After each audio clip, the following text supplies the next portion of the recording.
Students, today we learn about cyclization reaction, that is synthesis of cyclic molecules. The retrosynthetic analysis and hence synthesis of cyclic system follows certain rules which are same as a cyclic system. There's some factors which involve the cyclization reaction to occur. First one is the probability of two reactive species meeting to enable an intramolecular reaction to proceed. There is a higher probability of cyclization reaction if two reacting groups are separated by a shorter rather than a longer chain.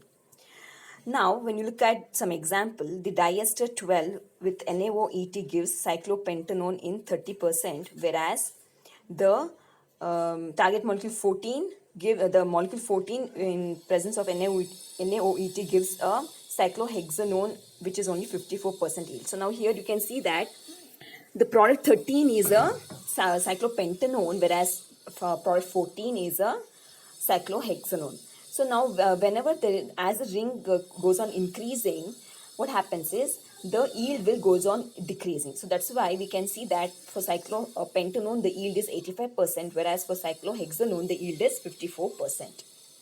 Now, there are for larger carbocyclic rings, they can be prepared from diester by the acylloin condensation. So we know that acylloin condensation is a reductive coupling of two carboxylic acid in presence of a metallic sodium, which yields alpha hydroxyketone. So here the product which is formed in 66% yield is the alpha hydroxyketone, and this alpha hydroxyketone is also called as the acylloin condensation, and hence this is a reaction of acylloin condensation.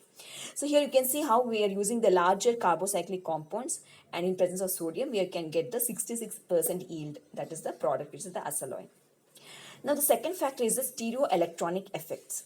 Now stereoelectronic effects is a special arrangement, occurs when there is a special arrangement of orbitals in forming or breaking bonds that control the direction of a reaction. Now this outcome is called as the stereoelectronic effects. So this is nothing but the orbital alignment whenever there is a bond breaking or a bond formation, and this is essential for all the intramolecular reactions which occur. Now, the treatment of this ester 16 with MeONA gives butyrolactone, whereas the analogous reaction on ester 17 gives the tetrahydropyran derivative. Now, these reactions can be understood on base of the stereoelectronic effect, which is the second factor for the cyclization reactions to occur. Now, the third factor we may read is the ring strain. The order of ring strain energy in unsubstituted carbocyclic rings is as follows. Small ring, that is 3 to 4 membered, are having a higher ring strain compared to medium sized ring 8 to 12, which are having a higher ring strain compared to common rings 5, 6, 7, that is equal to large rings 13 and larger rings.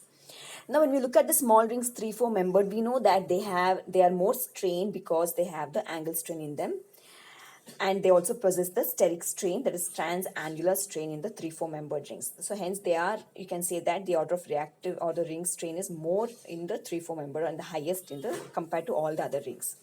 Next comes the medium sized ring 8 to 12. In this 8 to 12 also what happens is, as there are more number of carbon atoms in the ring, so there's again the possibility of the steric strain in them. And also the second factor is they're less changed to conformers, so hence they can also possess the ring strain. And but these medium sized ring compounds are having possessing less ring strain compared to 3-4 member. Now the third factor, that is the third member, is the 5, 6, 7. Now in when you study about 5, 6, 7 membered rings, you know that here they have the least ring strain because they possess conformers. They form some conformers. In 5-membered ring, we know that they they have the envelope conformer, because of which they have less ring strain and more stability is possessed in the 5-membered ring. And when you look at 6-membered ring, they also form conformers, like there is board conformation, they have chair conformation, half chair, half board conformation. So all these conformers help them to decrease the ring strain and possess high stability. Now, let us look at the synthesis of morpholins. It is an important example of easy cyclization. Now, this target molecule 1, which is the morpholin, is both an amine and an ether. But we look at the disconnection at the ether because it is much simpler, because it gives rise to a diol. as intermediate. Now when we disconnect the CO, see this is an example of a CX disconnection, and we are disconnecting the CO bond. So hence we are writing down as CO disconnection, and below that ether, that's on the retrocentric arrow. So after the disconnection, the intermediate obtained is the diol.